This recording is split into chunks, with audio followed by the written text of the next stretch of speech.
Hello everyone, I'm David Law, Superintendent of Minnetonka Public Schools.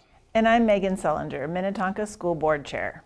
It's been a busy and exciting week with the start of the new school year, and we're glad you're able to join us for our School Board Recognitions program this evening. We begin most of our regular board meetings with recognitions to highlight the positive impact that so many different people make in our district.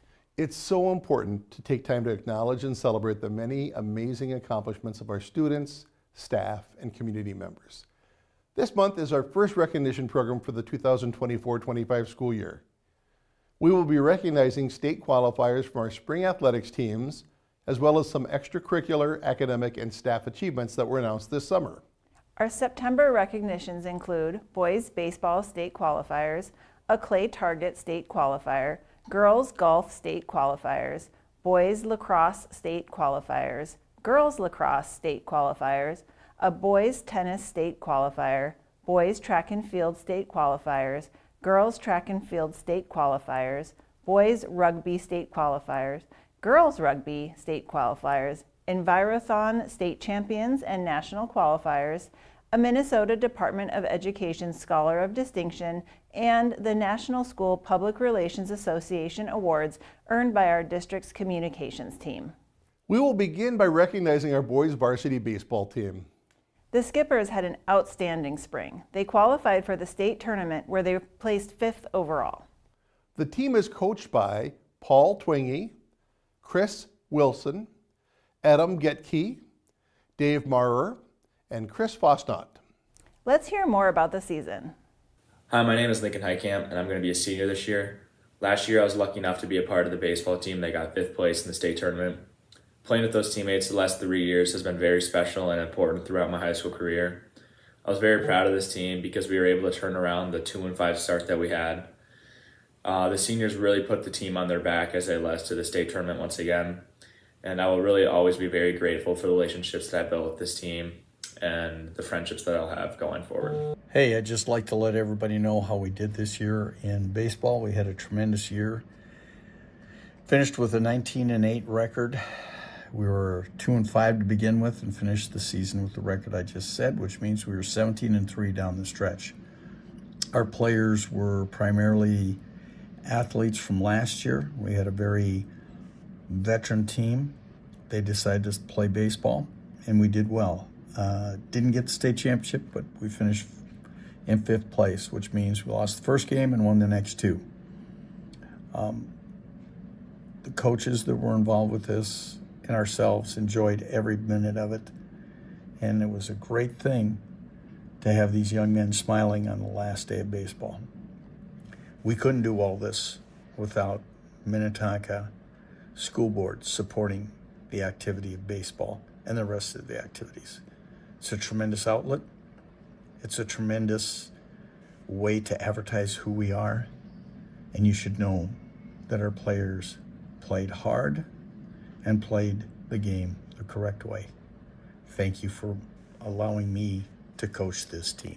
Our 2023-2024 baseball members included Mateo Aldecosia, Colton Benedict, August Berger, Ethan Binder, Nolan Brown, Jack Butterworth, Evan Cummings, Samuel Freiberg, Lincoln Heitkamp, Cole Knutson, William Keppen, Evan Keppers, Tyson Mahadi, Matthew Marceau, Wyatt Marrer, Jacob Mustard, Maxwell Nelson, Hudson Poole, Andrew Simmons, Carter Stortz, Garrett Wheeler, and Nathan Wheeler.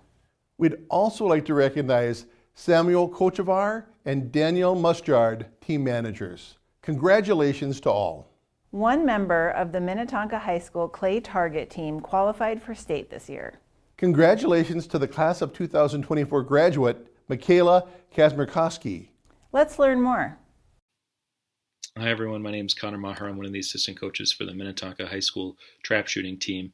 And I just wanted to give a shout out and congratulations to the team this year for our spring 2024 season, where we had a lot of success and a lot of new athletes joining the team that jumped right in and did a great job.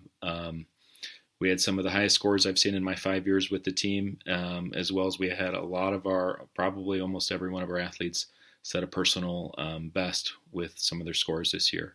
So it's just a phenomenal year. And one other thing I like to point out is we had absolutely no safety concerns or violations, which is a huge shout out to students taking it seriously and demonstrating great character and integrity of the sport, and really having fun with it. So again, great season this year, everybody, and go Skippers. The team is coached by Rachel Stoddard and Connor Mayer. Congratulations again, Michaela. The girls varsity golf team qualified for the state tournament this year, placing 3rd overall for the 2nd year in a row. The team was also the Section 2 AAA champion. Let's hear more about the season. Hi, my name is Sarah Martinson, and I'm the head coach of the Minnetonka girls golf team, and I'm here to congratulate them on another fantastic season. We started the season with a bunch of new players on our team, which was great, brought some good energy to the team and new energy. And we thought with the warm winter we had and lack of snow that we'd have an early start to our season. But as usual, once the golf season started, we got rain and cold weather, but the girls were unfazed by it and played remarkably well throughout the season. We finished with a 3rd place medal and trophy at the state tournament, which is fantastic. Lake Conference runner-up is also a great accomplishment. And we had 3 players named to the all-state team, which is quite an accomplishment. It's the top 20 players in the state individually. In addition to that, the student athletes that they had a team GPA of 3.72, which is also a wonderful accomplishment for them. And I couldn't be prouder of them. Congratulations, girls. And I can't wait till next year. Thanks so much. My name is Ruby Redding, and I am a junior captain for the Minnetonka girls golf team. This past spring, the varsity Minnetonka girls golf team was a state qualifier for the 2nd season in a row. In both of these consecutive years, the team secured a 3rd place finish at the AAA state tournament. This effort was led by strong golfers such as sophomore Kylie Hansen, junior Selena Wu, and the strong leadership from the coaching staff led by Sarah Martinson. With having no seniors graduate from our varsity team, we look to have another great season this upcoming spring. Our 2023-24 golf team members include Kylie Hansen, Reagan McCarthy, Ananda Nuivanisong, Ruby Redding, Mila Sloan, and Siu Wu. The team is coached by Sarah Martinson, Mo Haskamp, and Jeff Wall. The boys lacrosse team qualified for the state tournament this season, placing 6th overall in the quarterfinal round. Let's hear more about the season.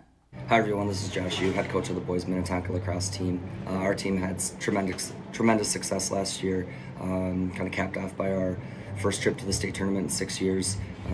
This group did an outstanding job not only executing on the field as lacrosse players, but really becoming great teammates to one another, and I think that was the key to our success this season. So congrats to the 2024 Minnetonka boys lacrosse team. I'm extremely proud of what you guys were able to accomplish, not only on the field, but off the field, just growing as people, and again, great teammates. So congratulations.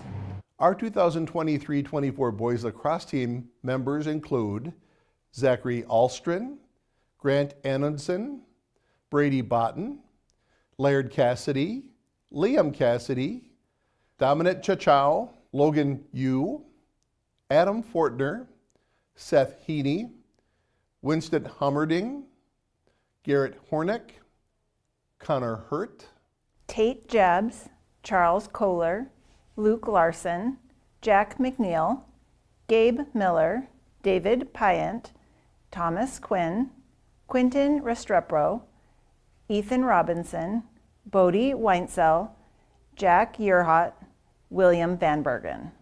The team is coached by Josh Yu, Connor Gatenby, Ryan Tarafinko, Blake Barda, and Blake Nastrom. The girls lacrosse team qualified for the state tournament this year, finishing in 5th place overall for the best season in team history. Let's hear more about the season.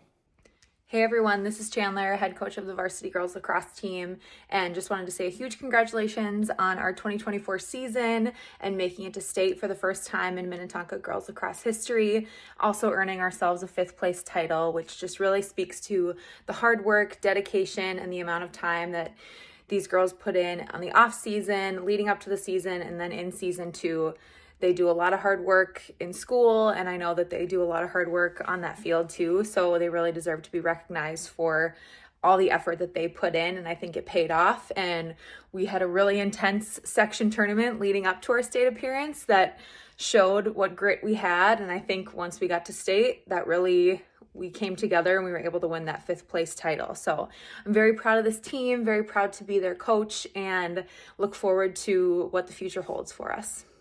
Our 2023-24 girls lacrosse team members include Stella Bertoglia, Eden Bryant, Claire Christofferson, Maria Deman, Elizabeth Fuchs, Clara Gilbert, Sydney Grant, Miley Greenlee, Jordan Helling, Samantha Horneck, Grace Larson, Madeline Moan, Ella Neal, Lily Palm, Olivia Peters, Sahana Pillai, Addison Rothschild, Molly Ryan, Lily Shupp, Kira Spaniel, Ruby Swenson, Madison Tran, and Ava Wixo.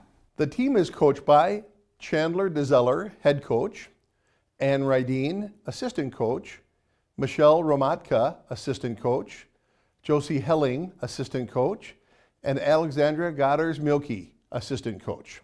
One member of the boys tennis team qualified for state this year.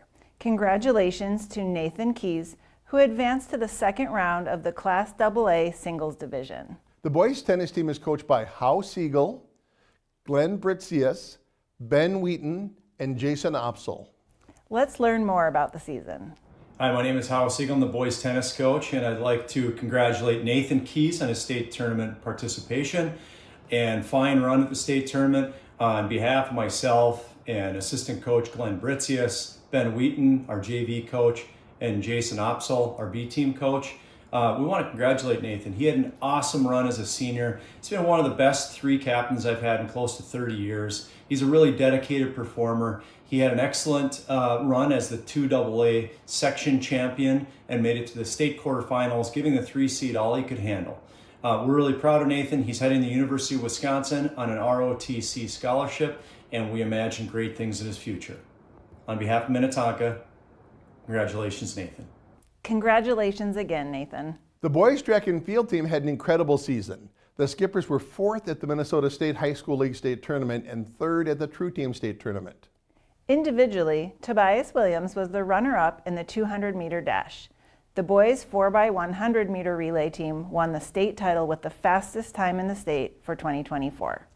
The team is coached by head coach James Finch. Let's hear more about the season. Hi, I'm James Finch, Minnetonka boys head track coach, and just want to congratulate the team on another tremendous season. It was one of our best in program history. We were Lake Conference champs. We were 3rd place again in the True Team State meet, and then finished 4th overall at the Minnesota State High School League State meet. We had 10 all-conference awards given out to our team. And then we had 6 all-state performances at the state high school meet. In addition to 4 school records in the 100-meter dash by Tobias Williams, breaking his own record from last season. David Allred in the 110 hurdles with a time of 14:31. The old record was from 2012. Tobias Williams in the long jump with a leap of 23 feet 4 inches, and that record stood from 1990. And then also the 4x4 relay team of Tobias Williams, McLean Bogey, David Allred, Will Hairston, breaking a record that stood since 1996. So outstanding performances overall as a team, and it really was a team effort. In addition to those top performances, we had over 150 athletes on the team, and everybody contributed to the success of what we did this year. I also want to thank all the coaches for their assistance and knowledge and just work with our athletes to help make them better young men. It was really a lot of fun this year, and we look forward to getting back to work again. So thank you. Our 2023-24 boys track and field team members and alternates included David Allred, Simon Arevalo Chavez, McLean Bogey, Charles Cummings, Ryan Fries, Sean Fries, Grady Giebenhain, William Hairston, Hadi Ibrahim, Nicholas Labadie, Lloyd Laninga, Tanner Smith, Jack Taddy, Kieran Vogel, Tyler Voss, and Tobias Williams. Our girls track and field team had another historic season this spring. The Skippers won both the True Team State Championship and the Minnesota State High School League State Championship again this year, repeating their victories from the 2022-23 season. 2 athletes won individual state titles as well. Claire Kohler won both the 100-meter and 300-meter hurdles, and Evie Malek won the 1,600-meter run. She was the runner-up in the 3,200-meter run. Let's hear more about this season. I'm Jane Reimer Morgan, and I'm the head girls track and field coach at Minnetonka. We had another phenomenal year this year. We were repeat state champions from last year. It was our 10th Minnesota State High School League state championship, which is twice as many as any other school in Minnesota has ever gotten. So really, really proud of the girls and how well they did. We also won our 5th state True Team title, and it was our 3rd year in a row winning that one. So congratulations to the girls and to our phenomenal coaching staff on another great season. I also would like to say that we set 9 school records this year, so please come and check out our record board, which is located at Einar Anderson Field. Really, really proud of all of those marks. I want to recognize Claire Kohler. She was selected as Ms. Minnesota Track and Field. She was also the Star Tribune Track and Field Athlete of the Year, and she was also the Gatorade Track and Field Athlete of the Year. So quite an accomplishment, and she's had an amazing career, undefeated for the last 2 years. I would like to thank our parents and the athletic department for all the support they've given us this year, and our senior class. Really, really going to miss them. What great role models they have been for 4 years, going through the COVID, coming back from that and doing all these things. It's really been a great group to work with. I want to also express the boys track team had a phenomenal year this year. So congratulations to them as well. Thank you so much. Our 2023-24 girls track and field team members and alternates included Maya Folken, Brianna Giebel, Ella Graham, Lindsay Koch, Claire Kohler, Bridget Kohler, Zeal Kuku, Evelyn Malek, Avery Morasco-Johnson, Victoria McKinney, and Olivia Mulestead. Charlotte Rail, Anna Gorin, Adela Belseth, Tatum Engbritson, Meredith Gillis, Marley Jack, Kira LeBlanc, Kira Martin, Bryn Rusing, and Anna McKinney. The team is led by head coach Jane Reimer Morgan and assistant coaches Krista Larson, Kim Haney, Christine Gierman, Leanne LeBlanc, Jenna Buss, Tanya Andruskiewicz, Sarah Beecher, and Eric LeBlanc. Before we recognize our next group, we also want to take a moment to congratulate Jane Reimer Morgan, head girls track and field coach. Jane was named the Minnesota State Coach of the Year for 2024 and was a finalist for National Coach of the Year. She was one of only 8 coaches to be recognized for this honor. Congratulations. Our school district has both boys and girls rugby teams offered through Minnetonka Community Education. This year, the boys rugby team won state after an undefeated season. Let's learn more. I wanted to congratulate you once again on your win this season. Every time that I've thought back to early June, I still get excited about how well you guys did, how absolutely awesome you were to coach all season. It was truly my honor and all of our honor as coaches. You showed up to begin the season ready to work. I think we had left the season before on a high note, and you guys were excited, ready. You were excellent students of the game. You were always ready to show up, take in what you needed to improve week over week. And look at what you did. You went completely undefeated after winning only 2 games the season before. And it was really because of your hard work and dedication. I really hope all of you guys had fun. We had a blast coaching you this year. Look forward to seeing all of you back next season. And bring some friends. Let's keep growing this game and showing everybody how awesome rugby is. Congrats on being state champions, Minnetonka boys rugby. We're really proud of all of you. Hi, I'm Thomas Poston. I'm a junior at Minnetonka High School, and I'm part of the 2024 Minnetonka rugby team, who are also the state champs. I just wanted to say I'm proud of each and every one of the players on that team. No one could have done it without each other.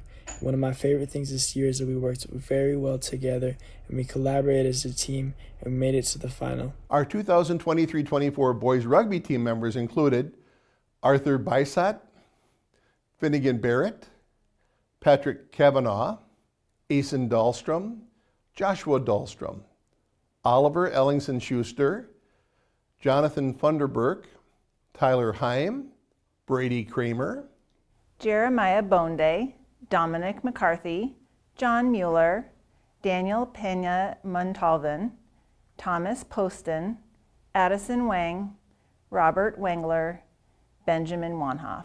The team is coached by Josh Johnson, head coach, and Rob Clarno, manager. The girls rugby team also qualified for the state tournament this year, where they placed third. The team is coached by Robert Schreck, Gabriella Stelpflug, and Catherine Zahn. Our 2023-24 girls rugby team members included Etta Bortel Fielder, Shania Gibson, Phoebe Cunnerth, Jatella Kuo, Isabel Bonde, Daphne Ojinda, Angela Osano, Sabrina Petrafetta, Mia Sather, Stephanie Seo, Michaela Shannon Cohen, Isabella Stahl, and Lauren Clancy. The Minnetonka High School Envirothon team won state this spring, which qualified them for the national tournament. The team is coached by Allison Peterson. Let's hear more about the year. Hello everyone, I'm Allison Peterson, and today I have the immense pleasure of recognizing an extraordinary group of students who have truly outdone themselves this year. Our amazing Envirothon team achieved something remarkable by taking first place at the state competition in May. Their hard work, dedication, and passion for the environment shone through in every challenge that they faced. But their journey didn't stop there. This summer, for the very first time, we competed at a national level. Against the toughest competitions from across the country and even some international teams, they secured an impressive 15th place. Each of these students is hardworking, kind, and compassionate, along with being incredibly dedicated. Their perseverance and teamwork have been inspiring to witness. Amelia, Savannah, Cash, Eliana, and Jose. I'm incredibly proud of each and every one of you. Your achievements this year are a testimony to your commitment and passion. You have represented our school with excellence and have set high standards for future teams. Thank you for your hard work and congratulations on all that you've accomplished. Can't wait to get started next year. Our Envirothon state champions and national qualifiers include Joes Buffington, Amelia Clemmy, Savannah Larson, Cash Wagner, Eliana Wanless. Congratulations. This summer, the Minnesota Department of Education announced its Scholars of Distinction Award. To earn this recognition, a student must complete required work in Minnesota's academic standards, demonstrate mastery of complex subject matter, and apply their knowledge and skills on a challenging project. Senior Quinn Hughes was one of only 11 students from across the state selected for this honor. Quinn was recognized in the science category for her project Mars or Bust, a method to build a Martian regolith based on substrate for sustainable agriculture on Mars. Congratulations for achieving this outstanding honor, Quinn. Finally, we will recognize awards from the National School Public Relations Association. Our district's communication team has earned 12 national awards that recognize outstanding work in various aspects of communication. This included 6 top awards of excellence, 3 awards of merit, and 3 honorable mention awards. The awards earned represent work across many categories, including feature writing and storytelling, marketing strategy, social media strategy, website design and layout, creative and impactful print publications, and dynamic podcast and video productions. The work that these awards recognize directly support our school board's goals for the district. The communications team includes Executive Director of Communications, Dr. Jacqueline Getty, Creative Director Daniel Campbell, Communications Specialist Mary Cornelius, Audiovisual Specialist, the one and only Andy Smith, Communications Assistant and District Service Center Receptionist Michelle Klecker, former Communications Assistant and District Service Center Receptionist Sue Ryan, and Communications Department student interns Silas Cernek, Tobias Thomason, Cole Click, and Mingwei Yo. Congratulations, team. That concludes our recognition program. Thank you so much for celebrating with us. The school board meeting will begin shortly.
Good evening. I'd like to call to order the Minnetonka School District School Board meeting for September 5th, 2024. Let's all rise and say the pledge. I pledge allegiance to the flag of the United States of America and to the republic for which it stands, one nation, under God, indivisible, with liberty and justice for all.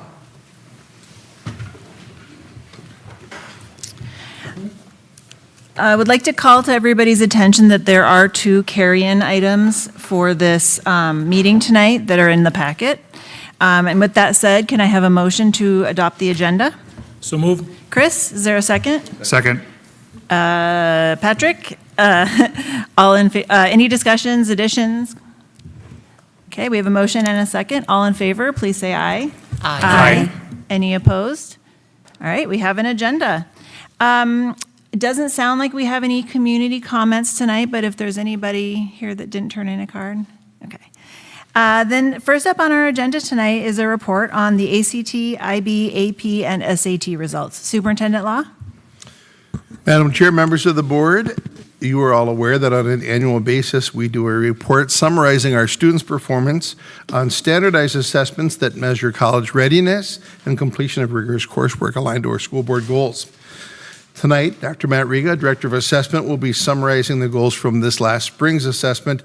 I will note that we will be continuing to monitor this if we've made a slight change in board policy about the need to score well in class or on these assessments. These assessments wouldn't be impacted by that policy, but in a year they will. Dr. Riga. Thank you, Superintendent Law, Madam Chair, members of the board. This is the data from this report are truly pretty remarkable. We're seeing a trend upwards for the last several years, and I'm going to highlight some of those here, starting on this slide. First of all, we're seeing our ACT numbers start to increase again from when we had COVID, where we had about 587 students in 2020, and now we're at 685 students taking the ACT again. You can see over the years it's continuing to increase. But that score of 25.9 still reflects about 72.8% of the class versus 92% of the class. And we have fewer students taking it multiple times, but that's continuing to increase, at least with the numbers of students taking that test. And our top 100, 200, and 400 still remain strong. That average score of 34.3 on a 36-point scale is tremendous. And it's the 3rd year in a row that we've seen that score at 34.3. And we continue to see all-time highs. This is another 2nd year in a row we're seeing an all-time high with AP, where we're seeing the enrollment increase significantly when it was at 1,753 and now over 1,900 students, and then, or over 1,900 tests. And then with the percentage of students scoring a 3 or higher had a very significant jump from 85.7 to 88.3. And our AP Scholar levels have increased across the board, with our distinction moving from 331 to 400, and our AP Scholar with honor is 152 to 183. And so then our AP Scholar 281 to 314, again, all-time high levels by far. And then I worked with Laura Herbst, our AP IB coordinator at the high school. She collaborates with me on this report on the IB AP side of things. And our pass rate on the IB assessment was at an all-time high at 95 for the diploma program at 95%. And we see typically the international rate is 80%. So again, more good news there between our IB and AP students. And this is just a historical look at ACT over time. This table shows in the far right column, we used to take the plan tests, and now students take the pre-ACT tests, and then they use that information to help students as they need it, as they prepare for the ACT. Pretty much across the board, we performed pretty similarly to last year. There was a slight drop on the science by 0.4 points, but overall, we're pretty steady around that 26 range, so 25.9. I'm not sure that we're going to see the 27.7 again for a while until students start taking the test multiple times, and all colleges push for ACT scores, but still very strong scores for our students. And this is information on the right side that comes from the 2023 ACT profile report, so they're a year behind in how they report results, but we can see for Hispanic students, African American students, Asian, American Indian, and white students what the average score is nationally from 2023. And the average national ACT composite in 2023 was 19.5. So with that in mind, we can see where our students, where we're in 6 of 10 areas measured, our students improved from the year prior, and we can see how our students performed compared to what the national average was. And again, with the top 100, 200, and 400, there's not much room to grow for our top 100 to increase that score from a 34.3, but that's tremendous. I mean, our top 400 at 29.6 is also remarkable, but we see those slight increases in that 200 and 400 level.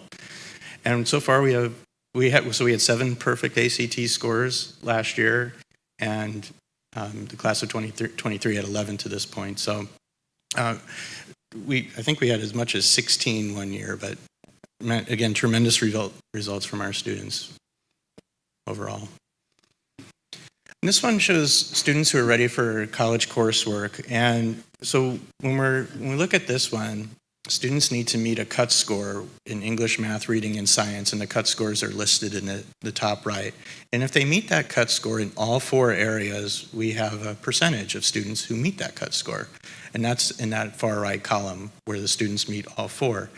So over the years, we've seen that number move from 2020 to 70%, drop to 66 to 63 to 61, and now to 59. So that's something that we want to look for. I know the high school has had that as a goal typically. They've had a shift in that goal, but that's something that they've kept their eye on. And we can see what impacted that result the most was mainly the social studies and biology scores that caused that all 4 to drop slightly. And this shows SAT reading and writing. We had 91 students take it compared to 130 students take the SAT the year prior. So sometimes that number has dropped below 100 and then it moves up above 100, but this is the lowest that we've seen it as far as students taking the test at 91. And we start to see those kinds of fluctuations. We also see that in the data and the score ranges where students fall in.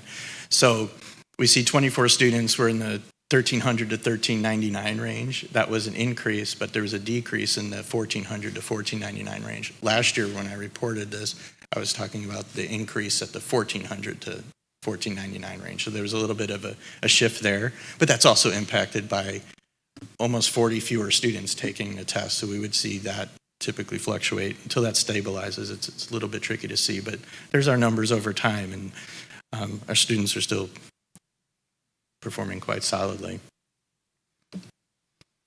And we can show that a different way. So if we look at 2022 and 2022, 23, and 23, 24, pretty similar scores in the two test areas.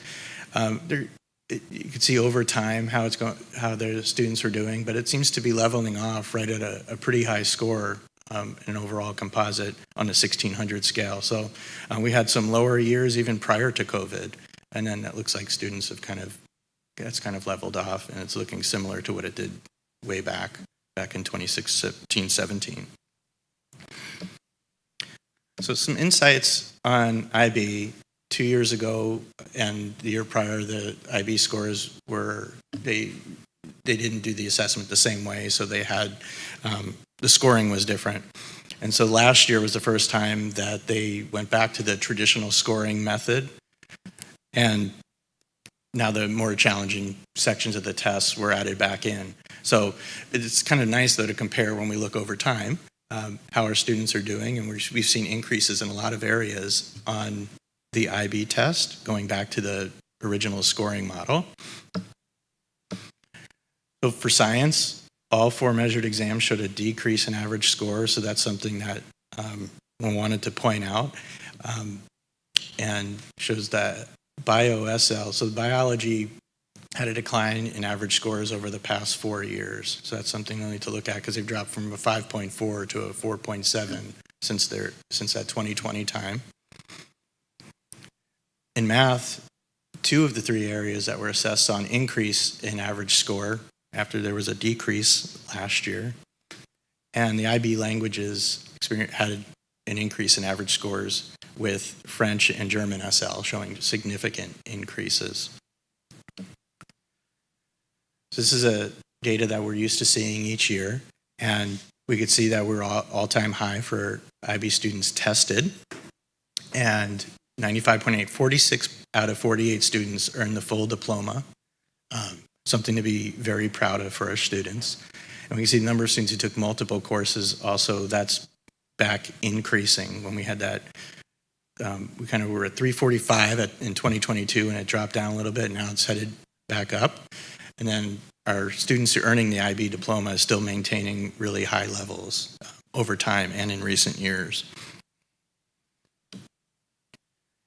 As far as AP, sometimes we have 34 tests, sometimes we have 31 tests. As students say, this past year it was 33 tests that students took for Minnetonka, and we see that we're at an all-time high in student participation. And with the number of exams taken, a significant increase by about 450 students or exams, and to move from 85.7 to 88.3 with the number of students passing a test with a 3 or higher, that is something to be very proud of our students. And some notable performances here with Calc BC, so the last year of Calc, average scores were higher than a 4.0 for the second year in a row. It's the first time they were at that rate. And computer science exams showed really solid scores, up to 4.1. So again, on a 5-point scale, that's a tremendously high score. And to have the average score that high, and it's the first time the score had surpassed that mark, that 4.0 mark, since 2018. And of the English exams, 3 of them showed a drop in average scores, and both exams, however, surpassed the global average by a significant amount. But that's something for us to look at, because we saw AP exams drop, and we saw English drop a little bit on the ACT as well. And of the 3 exams taken for AP history, we saw improvement or in all areas, or at least students remaining the same. And US history, that's one of the harder courses at the high school, most challenging courses, and we surpassed the 4.0 mark for the first time, and AP Euro surpassed the 4.0 mark for the first time since 2019. And a lot of times I'm looking at these results, we're in looking at 2024 results, and we're still comparing to how we did with COVID, because it did impact students all the way at a young age, and how we're seeing those scores rebound in many places. And that's why I'm trying to highlight those areas where we're back to scores from before COVID, very high scores from before COVID in many ways. And just a summary of the AP results. Again, that 88.3, the last time we were close to that number was in 2011, where we had 88.2% of students earning a 3 or higher. And we can see the number of tests and the number of students, which is by far higher. And I know Principal Erickson was working over the years to increase that AP and IB culture and having students take at least one of those courses and exams, and that's certainly you can see the impact of that over the years. And there's a summary of the AP Scholar levels as well. And that AP Scholar with distinction at 400, that's the first time we've had that many students reach that level. And the next highest number of students to reach that level was 331, and that was last year. And we're definitely trending in the right direction over the past several years, and we're seeing that with the AP Scholar with honor and AP Scholar level also. That's just highlighting that students are taking multiple courses, because that's how that's being measured. So some recommendations. The math needs to look at those 3 elements that make up the math test to help when they look at the pre-ACT, they can help students with that and focus on those areas. And for English is really focusing on the essential learnings and ensuring that there's alignment with those exams, the ACT, IB, and AP exams. And science is a real focus on problem-solving skills, and we're seeing that. I've reported on that all the way through elementary school, where that's been a focus, so I'm going to continue to focus on those areas. And IB World Language, and this is not only IB World Language teachers, there's also immersion teachers, and that their focus has been on the writing, and we'll see that on other tests too, where we've seen increases in the writing area as they set that as a goal. So this is a focus for IB specifically on written assessments, but it's not the only place where that's been a focus. And that's all I have for you tonight. Are there any questions? Thank you, Dr. Riga. Any questions or comments? Sally?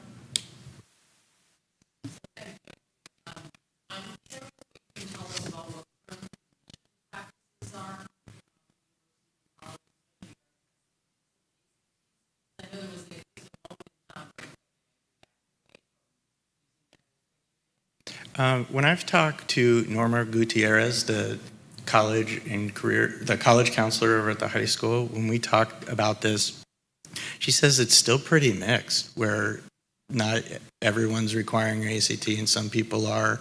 So I still think that there's not real clarity from the universities there, and I checked with her as recently as last spring on that. So that's still the case, and when I visited with Mike Trout before her, that was still the case. There's not consistency across the country.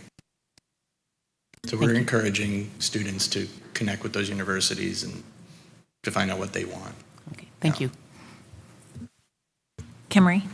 Thank you, Dr. Riga. That was awesome. I like all of the all-time highs that I kept hearing. I think that was fabulous. I just had a clarification question on slide number 14.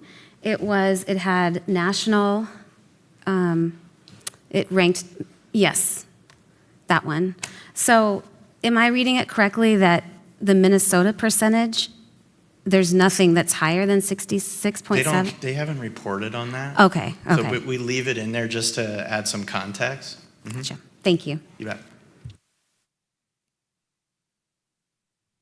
I had a kind of a piggyback question on Sally's. You mentioned something that hadn't even occurred to me until you mentioned it, which is students used to take the SAT and ACT multiple times because it mattered. It was high stakes for college admission. Do we have, and I don't expect a concrete answer in numbers, but do we have any idea like what percentage used to do repeat testing and what percentage are now? Because I think that is likely a big factor when you retake the ACT or the SAT, the scores generally do go up. Do we have any idea around that? Well, we have an idea. I don't have that number for you right now, but we have an idea because when we're measuring the ACT composite score, we're looking at how students perform at their highest level on each subtest. So a student might have taken the math test twice, and their second time they took it, they scored their highest. And we do that for each of the subtests, and that's how we calculate the composite, which is also what ACT does. That's why you can take single sections of the test now and report that to universities. We have the data, we just haven't studied it that closely, so I don't have that number for you right now. But Yeah, I didn't expect the actual number, but I think it would be an interesting data point to look at. And then my second question was, as we've seen, like the number of AP tests went up significantly, and you mentioned that the IB science and math scores had gone down a little bit. Is that partly just due to fewer students taking that test, kind of similar to what we're talking about with the ACT? Like there's that tension between AB and IB and then Vantage and all those different offerings. Is there any... Sometimes students take the test and they don't take the class. That can happen. But that has happened historically over years. But I think that's what can happen when we have so many more students taking the test. That doesn't mean that all of them are taking that course. But that's my educated guess right now. Yeah. Thank you. Any other questions or comments? Patrick? Yeah, mostly a comment. I think everyone else covered my questions, but I would just say I agree with you. It's a great report. And as a parent of two kids who went through the IV program, I'm pleased to see those high scores and high rate of passage yet again this year. That it shows we have a commitment to that program. And I'd like to also hear what you're saying about focusing on where the scores weren't quite so great and what the ongoing work of trying to continue to bring up those lagging scores where we can. Thank you. Superintendent Law. For board members and members of the public, students sign up for these exams in the next few months. One of the questions that the board had a year ago is, will we see a decrease in students signing up for these exams when we shifted our policy to high grades or high test scores? We should be able to report on something on if we've seen a drop in students signing up, probably December, January, about a year after that policy. Thank you. I would also just say too, it's really cool that we have so many kids that are taking these classes because they're getting college credit from taking this. I mean, that's 17 students and 88% of them are eligible for college credit, and that's just amazing. So thanks to all those teachers and everybody out there that are supporting that work. Chris? The AP, sorry, and the AP scholars on the previous slides, and what is that? 3 or better on 4 or 5 tests, and now you're talking semesters of college that they have. So sorry. All good. Thank you so much, Dr. Riga. Thank you. Next up tonight, we have approval of policy number 502 regarding attendance and truancy. Superintendent Law? Madam Chair, members of the board, tonight our Executive Director of HR and General Counsel is going to be presenting 2 policies.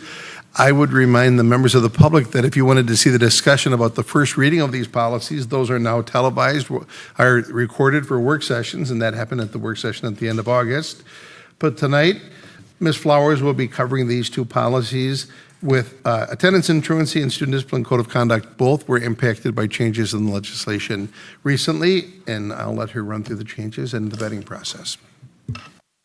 Thank you, Superintendent Law. Good evening, Madam Chair and members of the board. The newly proposed attendance policy combines policies number 502 and 503. There was one policy for elementary and middle schools and a separate policy for the high school. We created the new policy to provide more clarity and to align it with the MSBA policy. However, the new policy still has a carve-out for those specific needs of the high school. We met with principals, we got their feedback, their input, and their insights on what they wanted to see in the policy, And we also updated our student information system codes to support a successful rollout. The work on this policy has been in motion for the past year. In the purpose statement of the policy, you'll see that it clearly states that attendance is a shared responsibility of the student, parents, teachers, and administrators.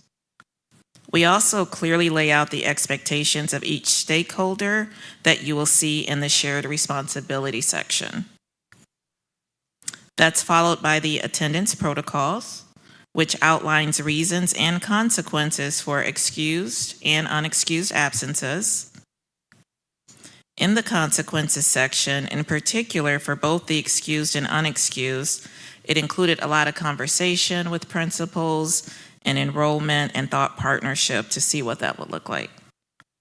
It was important for us to give students the opportunity to make up work and to partner with parents to get students back in school who had excessive absences, and just being transparent about what to expect from the school. Our schools communicate with parents in a multitude of ways for any absence as well as for consecutive absences. The next section of the policy defines tardiness and how it should be reported, and that is followed by the religious observance accommodation section, which reflects the current statute. And the last section of the policy reflects the district's reporting obligations on attendance. Any questions?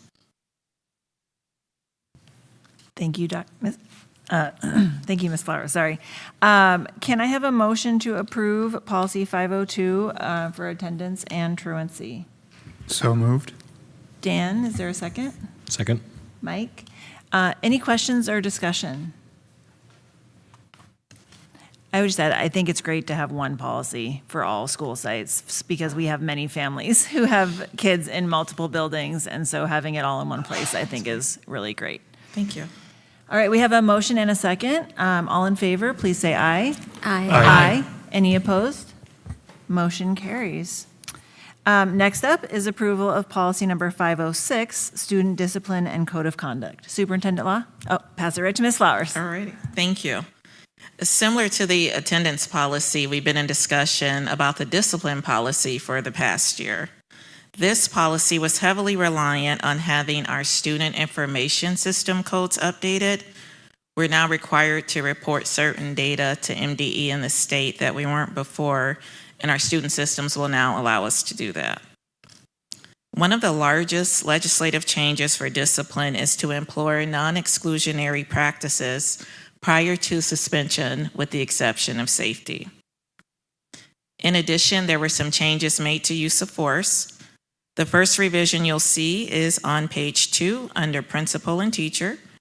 These changes allow us to use force when a student is a danger to themselves in an effort to prevent them from harming themselves, whereas prior it was only when the student posed a danger to another person. Note that any use of force is only the minimal amount of force necessary to prevent harm to the student. There is no use of force allowed for damage to property. The next revision is to the readmission plan and clarifying that it can be verbal. That typically occurs through conversations with parents and the principal. So we wanted to capture that in this policy, but we also have shared the expectation with principals to reduce that to writing as soon as feasibly possible. I'd like to draw your attention to the top of page 9, where it shows that non-exclusionary practices will be employed, again with the exception of safety, and that this is attempted prior to most suspensions. The bottom of page 9 in section C2 notes our obligation when a student has had more than 10 consecutive days of absences. It now shows that we must offer to assist with making mental health arrangements for the students. However, this is not a cost that the district is responsible for. In section C3, the district can collaborate with a mental health specialist, other community support partner, or with the family when appropriate, and if so, it should be included in that readmission plan following suspension. On the bottom of page 10, it states that our notice requirements for a suspension is within 48 hours. And moving on to the bottom of page 11, this notes the prohibition on suspensions for students in pre-K through third grade. We are not allowed to suspend those students, and it's important to know that a partial day does not count as a suspension. And next, on the top of page 12, it's updated to say non-exclusionary versus alternative services, and an update to show that legal resources are available on MDE's website. The bottom of page 13 notes that our reporting duties include physical assault on a staff member by a student and reporting of non-exclusionary discipline. Again, our student information systems have been updated to support this reporting. On page 14, it states that the admission and readmission plan requirement with an update showing that there must be a plan to improve the student's behavior. The Students with Disabilities section has language that is now more inclusive and points out that VIII and IDEA, those statutes particular for students receiving special education 504 services still apply. What qualifies as a suspension for a student who doesn't have an IEP is different than a student with an IEP, including perhaps like a partial day suspension. If you have an IEP, that could count as a suspension, whereas with a general education student, that wouldn't be considered one. And lastly, our complaint procedure. We launched this last year, and now we have it reflected in this updated policy that is in our student handbooks, and that allows staff and families, if they wish to challenge a disciplinary decision, to do so. And we have it noted that those go through the associate superintendent. And I am asking that you approve this policy as presented. Any questions? Thank you, Ms. Flower. Could I have a motion to, or not a motion, could I have a motion to approve policy number 506, student discipline and code of conduct? So move. Chris, is there a second? Second. Sally, any questions or discussion? Okay, we have a motion and a second. All in favor, please say aye. Aye. Any opposed? Motion carries. Thank you, Ms. Flowers. Thank you. Next up tonight, we have approval of a bid for the unit ventilator replacement at Minnewashta. Superintendent Law? Madam Chair, members of the board, one of the things that Minnetonka does incredibly well is get out early for bids so that we can get contractors as they're wrapping up the current season and thinking way ahead to next summer. Tonight, the Executive Director of Finance and Operations, Mr. Bourgeois, is bringing forward 2 approvals for bids, as you can see in there, and I think you'll see that we fare pretty well when we go out this early and get bids. Mr. Bourgeois. Thank you, Superintendent Law, Chair Sellinger, and members of the board. This is a time of year that I'm fortunate enough to be able to work in 3 fiscal years at once. We're closing fiscal year 24, we're working in 25, and we're planning for 26. So if it's Thursday, it must be fiscal 26. We have some bids in front of us, the first 2 of several that are going to be coming forward as part of our long-term facility maintenance plan.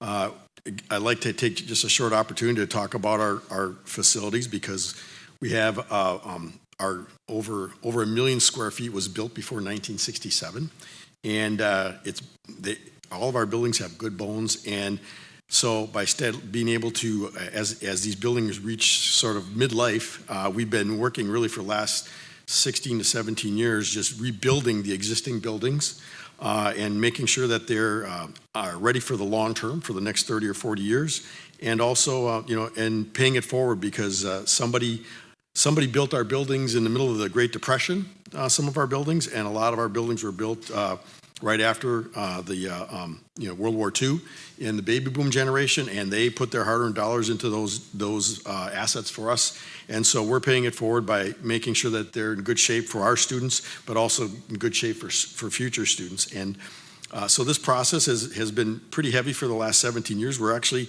going to be coming to a point where a lot of things are finished. So one of the things with this first item is approval of bid for unit ventilator replacement at Minnewashta Elementary School. Among the things we're doing, there's some other things along with that. We're actually replacing some original cabinets from a 1955 section of the building along with that. But the main majority of this is replacing the unit ventilator, which is the the ventilation systems.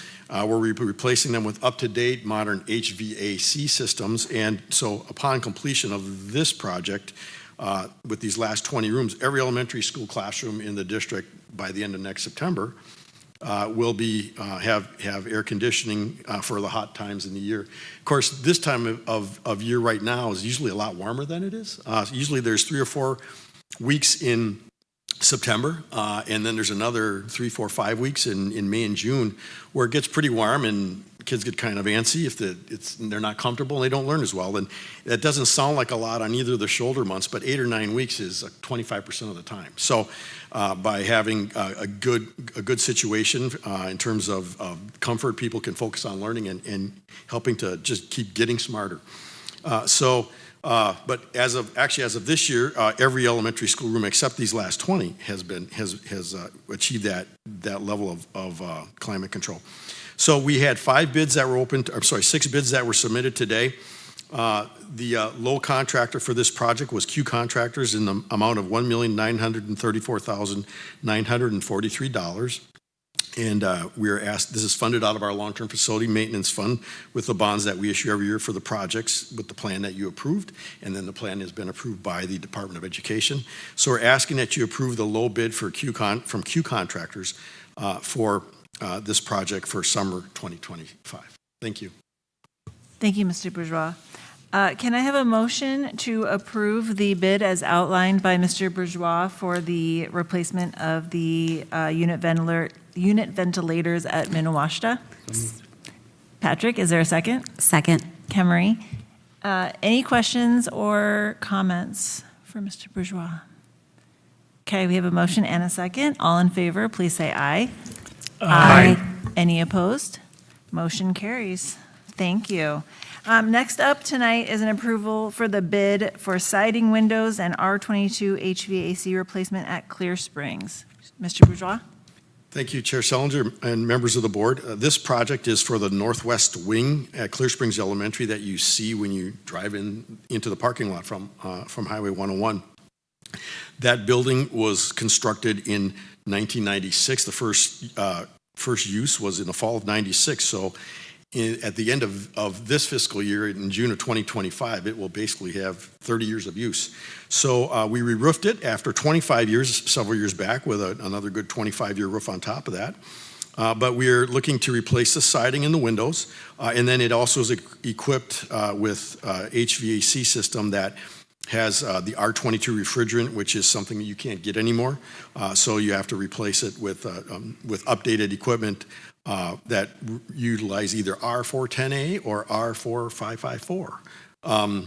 So anyway, we are updating the HVAC equipment as part of this. And this estimate came in way under bid. This is a project that we don't usually do, and it's got some unique siding compared to most of our other buildings. So we estimated conservatively. We opened 5 bids and this afternoon, and the low bid was CM Construction in the amount of $1,107,400. So we have some budget savings, but we'll apply that to some additional work that can be done. We can move up projects that are scheduled for another year out and get a few more things done on our fleet of buildings. So we ask that you accept the low bid of CM Construction in the amount of $1,107,400. Thank you. Thank you, Mr. Bourgeois. Can I have a motion to approve the low bid for the siding, windows, and R22 HVAC replacement at Clear Springs? So moved. Patrick, is there a second? Second. Mike, any questions or comments? I had a comment. Patrick? Just congratulating you on all the savings. I did the math here. It looks like we're, between these last 2 items, we're at just under $900,000 worth of savings over the budget estimates. So that shows that the policy of getting in early is continuing to pay dividends. We actually had a couple of vendors comment on the fact that they were expecting us to get good prices because we're out earlier than most. So the contractors actually know that too. So that was nice, anecdote from this afternoon, but it was nice to hear. Like to have good financial news when we can find it. Absolutely. Yeah, I was going to basically say the same, and also I don't envy that you're in 3 fiscal years and a regular calendar year all at once, because I can barely keep one calendar straight, so thank you for that. Thank you, Mr. Bourgeois. We have a motion and a second. All in favor, please say aye. Aye. Any opposed? Motion carries. Thank you, Mr. Thank you. Bourgeois. Next up is the consent agenda. Can I have a motion to approve the consent agenda? So move. Chris, is there a second? Second. Kemery? All in favor, please say aye. Aye. Any opposed? Motion carries. Next up, we have board reports. Did anybody have any board reports? I know committees haven't really started up yet, but, okay. Superintendent's report. Superintendent Law? Madam Chair, members of the board, a couple items. First of all, I'm going to give the Cabinet Member Employee of the Day award to Angie Flowers, who presented earlier tonight. All of Cabinet rolls out to all the buildings to support transportation, and this morning, a young woman got on the wrong bus and ended up at the wrong school. That resulted in a bus ride to the right school with Angie Flowers, because the student was a little reluctant to ride alone on a bus, and so we're a little above and beyond today, and I appreciate that. All of our leadership team, this building empties out at arrival and dismissal to make sure kids get to school and get home safely. I'd also point out that September is now School Board Appreciation Month. The Minnesota School Board Association switched it from February to September, and so we are fortunate in Minnetonka to have a board that works so cohesively, setting high standards for our students, seeking excellence, fiscal accountability, and constant improvement. And throughout the year, I'm pleased to report things like tonight where we have incredibly high-performing students meeting a broader base. That's all with support of a board working together, bringing good questions to our presenters and asking for good information, but also supporting as we move forward. So for the members of the public, and at a time when not everyone wants to run for school board, we're fortunate to have 7 members that are working hard on the public's behalf for the betterment of our students. If you get a chance to see these board members out and about, please thank them yourself. And I'd point out that in just a few short weeks is homecoming weekend, the 27th and 28th. A lot of things happen around the high school that whole week. Get involved. We have an alumni event on that Saturday. I'd encourage all of you to pay attention to, where we recognize our alumni for all their accomplishments post-high school. That's all I have tonight. Thank you, Superintendent Law. Any announcements? Okay, well, then can I have a motion to adjourn? So moved. Dan, is there a second? Second. Mike, all in favor, please say aye. Aye. Any opposed? All right, we are adjourned.